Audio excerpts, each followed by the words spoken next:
11th Iran-South Africa Joint Cooperation Commission is currently underway with the aim of revitalizing relations between the two countries, and these relations date back to Iran's support of South Africa during the struggle period, and that's something we'd like to touch on as well. The country's foreign minister, Dr. Mohammad Javad Zarif, is in the country leading the delegation that's here for the commission, and we welcome him now.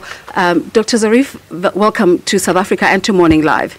Good morning. It's very good to be with you and very good to be back in South Africa. It's all good and well to talk about current affairs and the way forward, but let's touch a bit on history, Iran and South Africa, and where you come from with the liberation struggle. Well, of course, the Islamic Revolution in Iran was an anti-colonial, anti-racial revolution, and that is why we found great sympathy before the revolution and after the revolution with the people in South Africa who were struggling to free themselves from apartheid, and that is why we closed all ties that the previous regime in Iran had with the apartheid regime and started supporting the movement for freedom in South Africa. And we are very happy to see South Africa emerging as a model for tolerance, for reconciliation, and that gives South Africa a great role in the international community. President Mandela is a beacon of hope throughout the international community, and we all wish him well and health.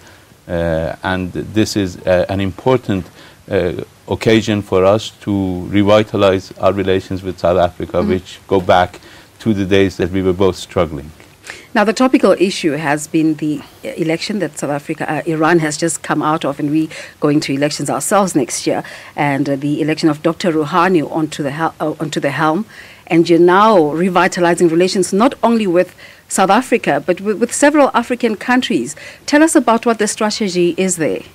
For us, our relations with our neighbors and with Africa and the non-aligned movement are extremely important. Iran, as you know, is the current chair of the non-aligned movement, and we attach extreme importance to our relations with the developing world.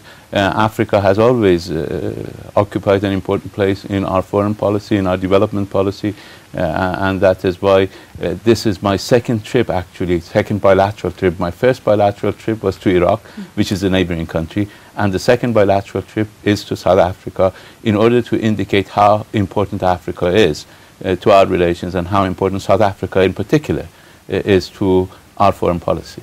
Specifically, the Joint Cooperation Commission, now that you're here for in South Africa, take us into the composition of the delegation that you're here with, and what are the priority areas or sectors for you in terms of your cooperation with specifically South Africa and then the rest of the continent? Well, I believe the potentials are vast.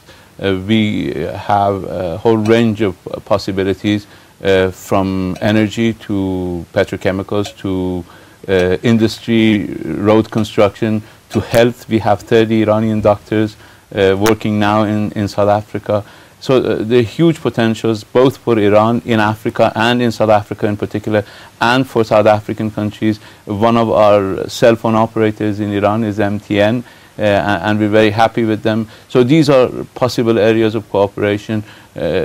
I have a very large delegation with me, coming both from the public as well as the private sector, influential figures of the public sector as well as influential people in the private sector are here, and that is the importance that we attach to our relations with South Africa, and I believe the potentials are vast in all areas that I mentioned. This vigor was not seen during President Ahmadinejad's time. What has changed?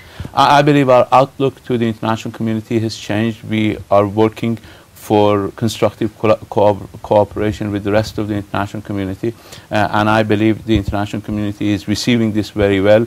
We're very happy that South Africa has taken one of the first steps in renewing and revitalizing these relations. Minister, as is the nature of television, we've run out of time, but you leading your delegation yet again to Geneva for the nuclear talks, and the whole world is interested in this topic. Tell us what you're going to be contributing there. Well, I believe the nuclear talks are easy on one side and difficult on another. Easy because Iran is not seeking nuclear weapons. Iran and South Africa have been in the forefront of the global campaign for nuclear disarmament, and we value very much the role that South Africa has played in this. And this is exactly the same role that we have played. We do not want nuclear weapons, and that is why it's not difficult for us to indicate and show to the international community and those countries who have concerns about our advances in nuclear technology that these advances are solely for peaceful purposes. They're difficult because they have a historical baggage with them which goes back to 8-10 years of difficulty that we've had in this area, and even prior to that. So we need to overcome those difficulties with confidence building measures which need to be on both sides.